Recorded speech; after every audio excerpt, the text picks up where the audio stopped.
안녕하십니까, 평주TV입니다. 오늘 특징주에서 말씀드렸던 누리호 발사에 대한 모멘텀을 좀 더 깊게 다뤄야 할 부분이 있기에 이렇게 따로 영상을 준비하였습니다.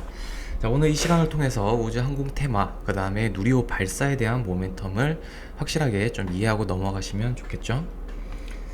오늘 이제 14일 남은 이제 누리호 발사 일정과 이제 참여 기업들의 주가 역량에 대한 부분, 이렇게 좀 체크를 하고 넘어가도록 하겠습니다. 오늘 이제 뉴스가 나왔어요. 이제 14일 남았다. 실제적으로 이제 발사일은 이번 달 이제 21일로 예정이 되어 있는데, 업계에서는 누리호 개발에 따른 경제 유발 효과가 약 3조 원에 이를 것으로 추산하고 있다. 그리고 여기서 중요한 거는 일단은 우리나라 자체, 이전에는 이제 러시아 도움을 좀 많이 받았었거든요. 우리나라에서 자체 생산한 인공위성 발사는 처음이라는 점, 그 다음에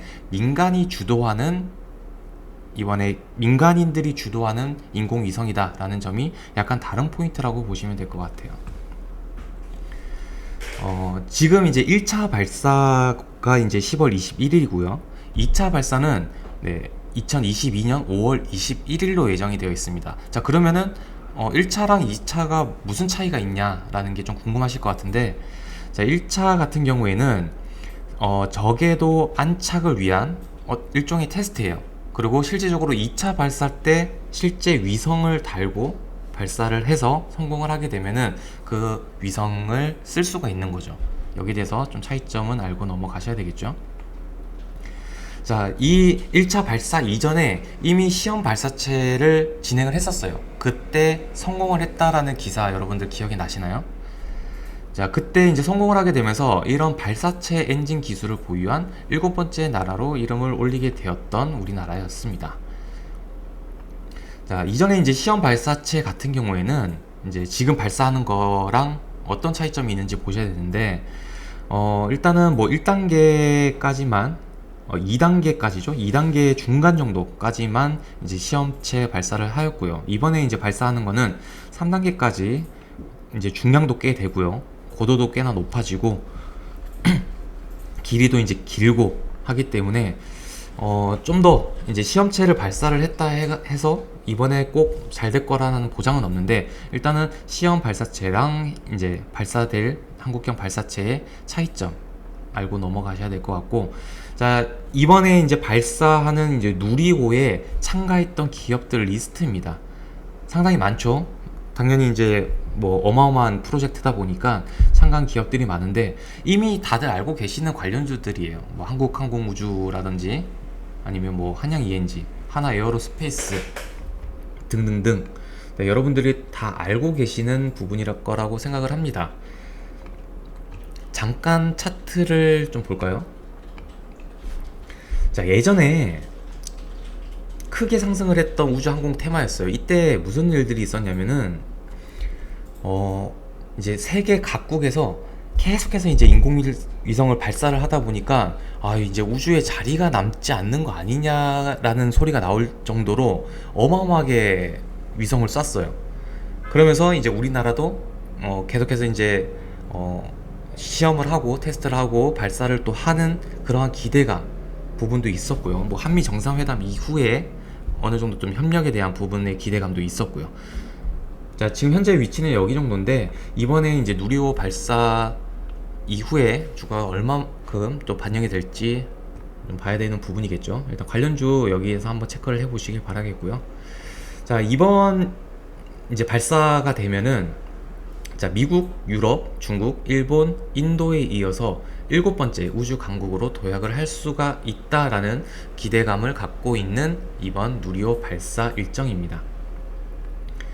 자, 일단은 우주항공 산업에 대한 산업에 대한 전망을 먼저 보도록 하겠습니다.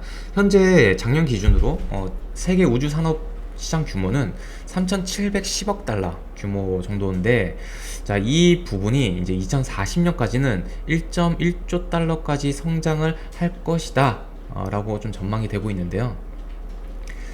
1조 달러 기준이에요. 우리나라 금액은 아니니까 여기서 참고해서 보시고, 자, 만약에 이 정도까지 성장을 하게 된다라고 하면은 어떤 분야가 좀 더 부각을 받을 것이냐라는 부분에 대한 도표입니다. 일단 가장 큰 부분을 보시게 되면은 인터넷이 가장 크죠. 자, 인공위성 위성 활용을 통해서 초고속 인터넷망 구축, 그 다음에 우주선, 항공 운송 활용, 우주 관광 등 우주 산업에 대한 상업적인 비즈니스 모델이 확산이 되고 있다. 자, 그 다음에 이런 부분 때문에 경쟁도 치열해질 것이다. 경쟁이 치열해지면 그만큼 투자가 많이 일어난다는 것이기 때문에 이쪽 산업 쪽에서는 호재로 작용할 수가 있는 부분이 되겠죠. 자, 그 다음에 이제 뭐 테슬라, 그 다음에 아마존, 계속해서 이제 우주항공, 예전에 한참 테슬라가 미국 증시에서 어마어마하게 핫한 부분이 있었잖아요. 그러한 부분들이 많이 우주항공 쪽으로 옮겨가는 흐름도 있었거든요. 일단은 뭐 테슬라의 이제 머스크죠. 머스크의 스페이스 X, 그 다음에 아마존 같은 경우도 이제 베이조스 대표도 이제 자기가 이제 진행하는 그 이름이 뭐죠? 블루 오리진인데 잠깐 기억이 안 나가지고, 아무튼 이렇게 해가지고 계속해서 이제 미국의 굵직한 대기업들도 미래 우주 항공 산업에 계속해서 진행을 하고 있고요. 그 다음에 최근에 여러분들도 아마 기억이 나실 것 같은데 순수 민간인만 탑승한 우주 여행에 성공을 했습니다. 스페이스 X에서요. 이제 4명이 탑승을 해가지고 우주 여행을 하고 정상적으로 이제 여행을 마치고 돌아왔는데, 자, 순수 민간인으로만 진행이 된 것은 이번이 세계 최초의 사례가 되었습니다. 그러면서 이번 성공을 통해 가지고 스페이스X에서는 연내에는 이런 민간인 우주 항공 여행에 대한 관광을 실현을 하겠다라고 하면서 이미 그 예약 판매를 했는데 벌써 매진이 끝났다라고 하더라고요. 자, 이번에 이제 민간인이 탑승해서 우주여행을 성공을 했는데 거기에 이제 참가했던 사람이 바로 이제 제러드 아이잭먼이라는 분이 일반 신인 3명이랑 탑승을 했고요. 일단 자기가 4개를 다 샀어요. 다 산 다음에 공개적으로 이제 투표를 해가지고 나머지 3명을 뽑았었죠. 그렇게 되면서 일단은 뭐 지불한 금액은 공개되지 않았다라고 하지만 이제 언론 쪽으로 찾아보면은 대략적으로 약 4인 비용으로 2,300억 원 정도, 어마어마한 수치인데 이거를 이제 통째로 사가지고 이제 투표로 나눠줬다라고 합니다. 되게 젊어요. 38살인데 이분은 이게 서양 기준이라 가지고 잘 모르겠는데 잘생긴 거 아닌가요? 네. 고교 중퇴자의 억만장자로 유명하신 분이고요. 신용카드 결제 처리 업체인 시프트4의 페이먼트 창업주로 알려져 있습니다. 네, 약간 번외로 말씀드렸고요. 자, 그러면 이제 우리나라도 우주항공 산업에 대해서 어떻게 하고 있는지 한번 살펴봐야 되겠죠. 예전에 이제 한미 정상회담이 처음으로 열리고 나서 바이든 정부 이후에 아르테미스, 이제 미국이 주도하고 있는 달 탐사 프로젝트인데 여기에 우리도 참가를 하겠다라고 공식적으로 서명을 했습니다. 그리고 이제 우리나라 정부에서도 이제 7대 우주 산업 강국을 위해서 여러 가지 이제 정부 정책을 진행을 하고 있는데요. 일단 문재인 대통령도 좀 육성하는 이제 핵심 산업으로 우주 항공 산업을 이제 포함을 시켰고요. 이제 7대 강국으로 도약을 하겠다라는 의지, 그 다음에 우주 인프라를 구축하겠다라는 뉴스도 있었습니다. 그 다음에 뭐 나로 우주센터에 있는 전남을 우주산업 클러스터로 육성을 하겠다라는 발표도 있었고요.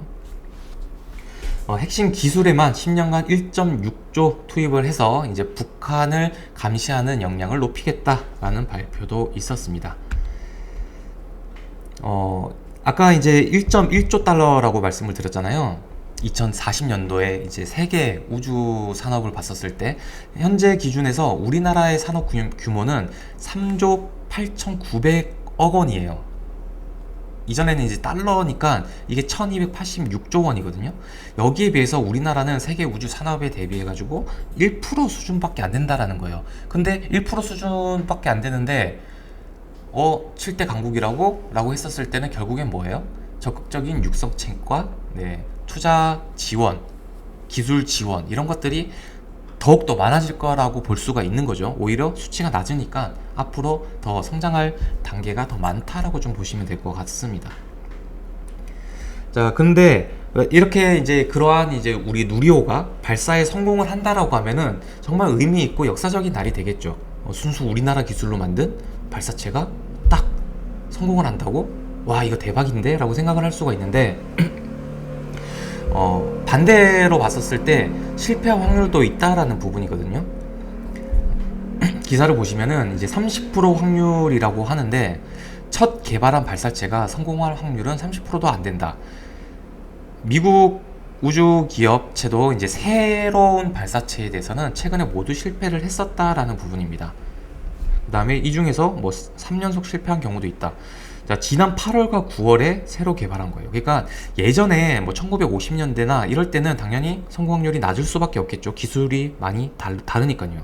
자, 그런데 미국에서조차도 최근에 새로 이제 개발을 해가지고 발사한 것들은 실패를 했고 모두 실패를 했고 3연속 실패를 한 경우도 있다라고 봤었을 때 우리나라도 실패할 확률이 꽤나 크다. 대신에 또 반대로 해석을 하게 되면 성공 확률이 정말 낮은데도 불구하고 성공을 했다. 두 가지 해석이 다 나올 수가 있거든요.